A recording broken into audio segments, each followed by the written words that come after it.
Marami akong pangarap para sa aking bansa, lalo na sa unlaran nito sa komersiyo, medisina, edukasyon at agrikultura. Ngunit sa pangarap na ito, kailangan ko rin ang aking kapwa mga Pilipino. Kaya't sa ganun, naisipan kong bumuo ng organisasyon para sa pangarap na ito. La Liga Filipina. Para sa iyo ito, Pilipinas. Para sa iyo, gagawin kong lahat para sa ikabubuti mo. Kahit nakapalit pa nito'y buhay ko. Sa isang dapit hapon ng Hunyo, taong 1892, muling bumalik sa lupang sinilangan ang isang binatang hinahangaan at kinatatakutan ng marami. Siya si Dr. Jose Rizal. Kasama niya ang kanyang kapatid na si Lucia sa paglalayag mula Hong Kong patungong Maynila. Kapatid, tila ang lungsod ay hindi gaya ng dati kong alaala. Bibigat ang hangin. Ang Maynila ay hindi nagbabago, Lucia. Ang nagbabago ay ang mga matang nakatingin sa atin. Siya nga ba yun? Walang duda. Si Jose Rizal. Huwag mong alisin ang tingin sa kanya. Ngunit sa kanilang pagdating, hindi kalayaan ang sumalubong, kundi mga matang mapanuri na nagkukubli sa karamihan.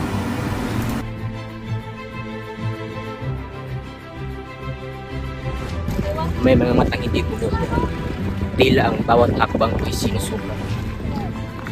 Kuya, pakiramdam ko'y maraming mga mata ang nakasunod sa atin. Huwag kang mag-alala, Lucia.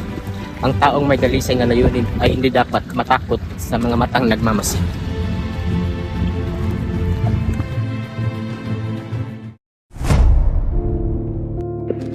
Ang bayan kong ito, kailan kayo matuto na magmahal ng walang takot? Tayo ba ay didiretso sa Binondo, Pepe? Oo, Lucia. Doon muna tayo pansamantalang manatili. Marami pa akong kailangan ayusin. At sa kanilang pag-alis ng pantalan, nagsimula ang isang panahong puno ng pagmamatyan, paghihinala, at mga hakbang na maaaring magbago sa kapalaran ng isang bayan.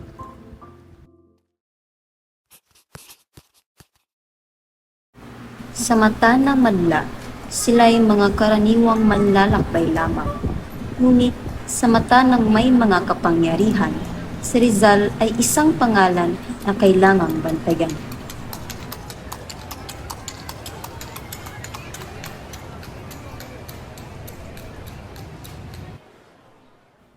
Sa Binondo, sa loob ng isang kilalang hotel na tinatawag na Hotel de Oriente, pansamantalang nanuluyan si Dr. Jose Rizal sa silid 22, isang lugar na tila payapa, ngunit hindi ligtas sa mata ng mga nagmamatyag.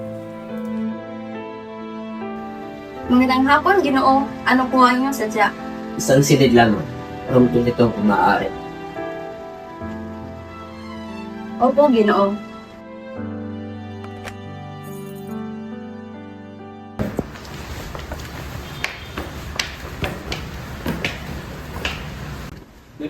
Kuya, may sumusunod ba sa atin? Huwag kang mag-alala, Lucia.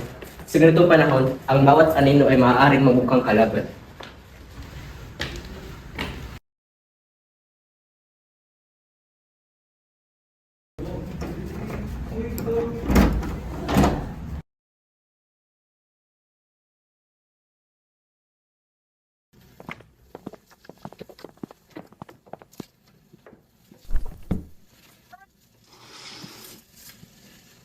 Kay ganda ng Maynila. Ngunit, tila may mga mata hindi dumipikit sa pagtingin sa akin. Hindi ka ba mapalagay, Kuya? Ang katahimikan ay hindi laging kapayapaan, Lucia. Minsan, ito'y pag-iipon lamang ng unos.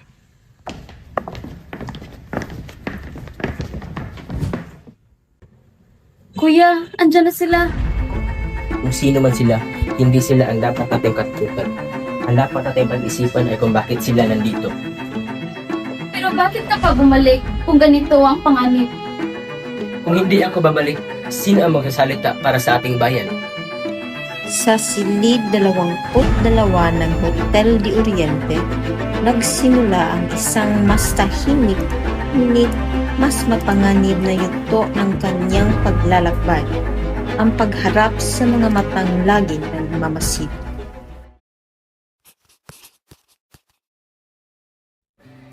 Matapos ang panandaliang pananatili ni Dr. Jose Rizal sa Hotel de Oriente sa Binondo, siya ay pinatawag sa Malacañang Palace.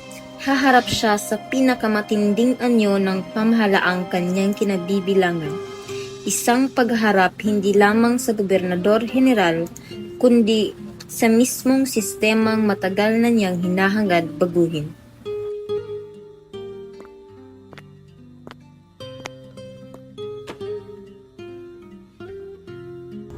Dr. Rizal, alam mo ba kung bakit kayo pinatawag dito? Opo, kagalang-galang. Ikaw ay isang kilalang manunulat. Ngunit, ay iyong pangalan ay nauugnay sa mga kilusang nagdudulog na pag-alala sa pamahalaan. Opo ay isang mamamayan naghahangad ng reforma sa pamamagitan ng mapayapang paraan. May mga ulat na iyong pamilya ay nadawit sa mga usaping pampolitika. Kaya po ako naririto upang hilingin ang paglilinaw at katarungan para sa aking pamilya.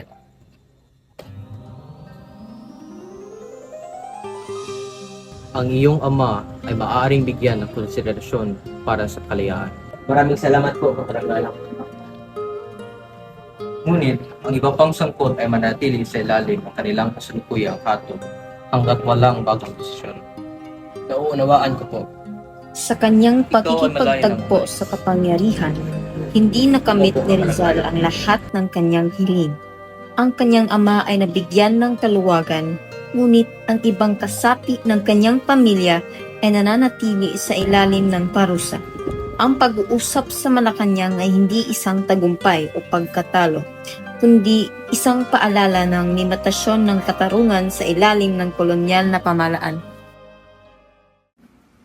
Matapos ang kanyang pakikipagkita sa Gobernador General sa Malacañang, hindi tumigil si Dr. Jose Rizal sa kanyang misyon. Halip ng matras, nagpatuloy siya sa paglalakbay sa iba't ibang lalawigan ng Luzon, Bulacan, Pampanga at Tarlac. Sa bawat bayan ng kanyang pinuntahan, unti-unti niyang muling binuhay ang diwa ng pagkakaisa at reforma. Ngunit sa kanyang likuran, may mga matang patuloy na nagmamasid. Dr. Rizal, matagal ka na naming inaantay. Ang iyong mga sulat ay nagbibigay sa amin ng lakas na loob. Hindi ako nag-iisa sa laban na ito. Tayong lahat ang dapat kumilos para sa pagbabago ng ating bayan. Ngunit paano kung mapanganib ang ating ginagawa?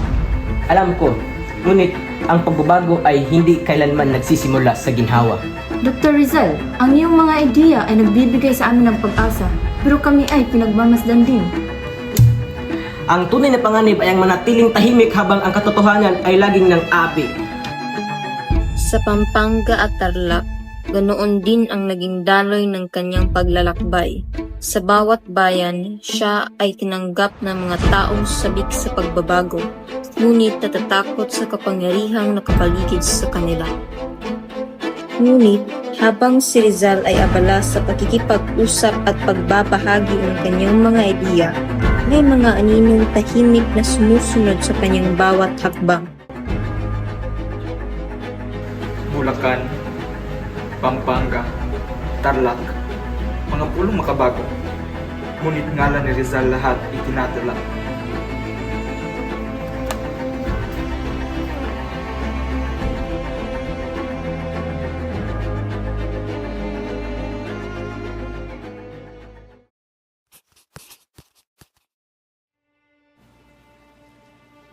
Sa kanyang pagbabalik sa Malacañang Palace, muling hinarap ni Jose Rizal ang kapangyarihan, hindi bilang isang kalaban, kundi bilang isang Pilipinong naghanap ng solusyon. Sa kanyang paglalakbay sa Luzon, nasilayan niya ang lalim ng paghihirap ng kanyang mga kababayan, mga pamilyang nawalan ng lupa, mga taong nabubuhay sa takot at kawalan ng pag-asa. Dala ang mga karanasang ito, nagharap siya ng isang mungkahi, isang mapayapang paglipat ng ilang Pilipino sa Borneo patungong Sandakan upang makapagsimula muli malayo sa pang-aabuso at kaguluhan. Para kay Rizal, ito ay hindi pagtakas, kundi isang pagkakataon, isang hakbang tungo sa dignidad, kaayusan, at mas maayos na buhay. Ngunit sa mata ng pamahalaan, ang ganitong ideya ay hindi simpleng solusyon, kundi isang banta, isang bagay na maaaring magbukas ng isipan ng mga tao at magdulot ng pag-aalinlangan sa kapangyarihan. Sa huli, ang mungkahi ay tinanggihan, hindi dahil ito'y walang saysay, kundi dahil ito'y kinatatakutan. At sa sandaling iyon, lalong luminaw ang hangganan sa pagitan ng pagnanais na maglingkod at ng kapangyarihang ayaw magbago.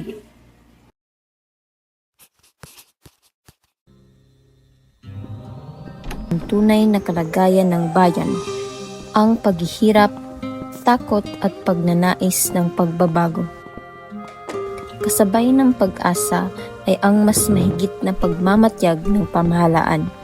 Sa gitna ng lumalalim na tensyon, isang hakbang ang kanyang gagawin, isang hakbang na magiging simula ng isang kilusan.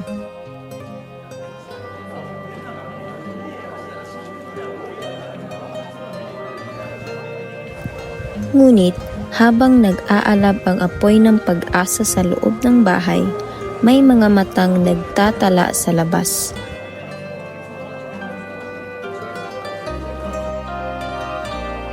Walang dahas? Tayo ay mga reformista. Ang kaalaman ay isang sandata. Ang kapanganakan ng La Liga Filipina ay hindi lamang simula ng pagkakaisa, kundi simula rin ng mas mahigpit na pagbabantay ng kapangyarihan. Sa loob ng bulwagan sa palasyo ng Malacanang, ang umagang iyon ay hindi ordinaryo. Sa ibabaw ng mesa, naghihintay ang isang dokumentong may pamagat na utos ng deportasyon.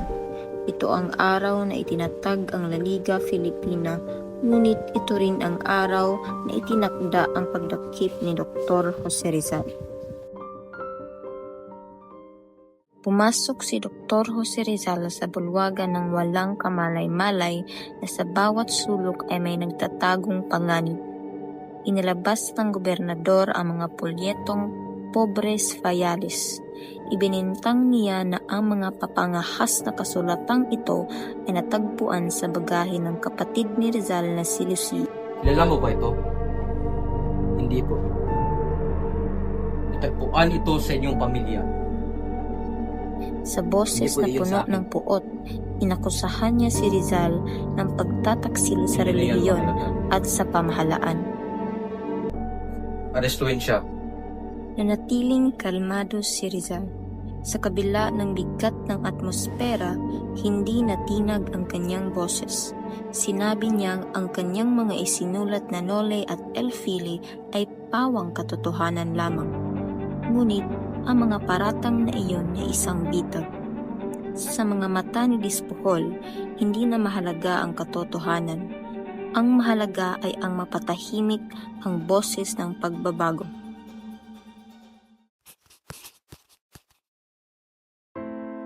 Sa loob ng selda, tahimik ang gabi. Ngunit ang kanyang diwa ay hindi nakakulong. Ang liwanag ay maaaring humina, ngunit ang apoy ay nananatili.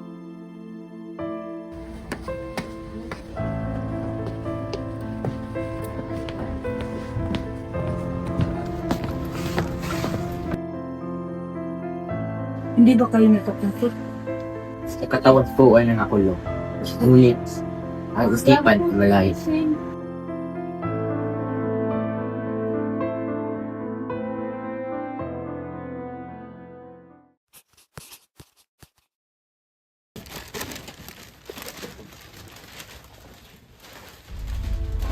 Labas agad.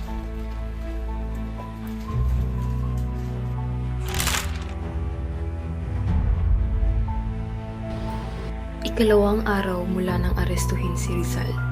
Sa isang iglap, kumalat ang balita ng kanyang pagkatapon. hindi sa himpilan ng radyo, kundi sa bibig ng mga taong hindi mapaniwala. Ang ilan ay natakot, ang iba ay nagalit. Ngunit lahat sila ay may iisang tanong. Ano na ang susunod? Dadalhin ka na namin sa dapitan. Handa na ako. Sa hating gabi, si Jose Rizal ay lihim na isinakay. Walang nagpaalam ng mga tao sa patalan. Walang batingaw na tumunog. Siya ay pinaalis ng tahimik. Ngunit ang kanyang pangalan ay hindi kailanman malilimutan. Ang La Liga Filipina ay naiwang walang pinuno.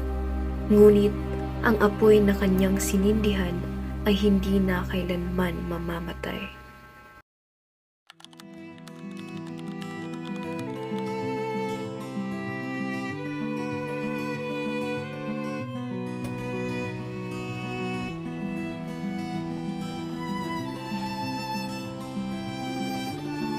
Wala na si Rizal.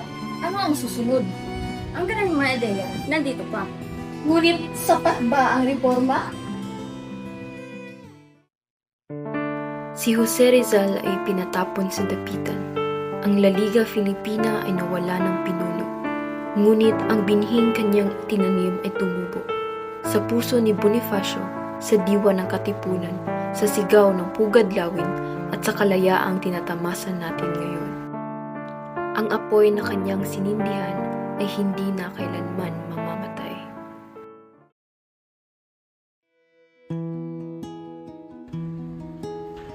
So, ang Liga Pilipina ay hindi lamang isang samahan.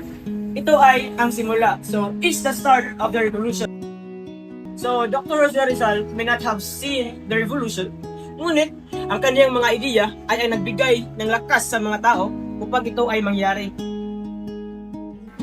Mula sa isang silid sa tondo hanggang sa bawat silid-aralan ngayon, ang apoy ay patuloy na nabubuhay.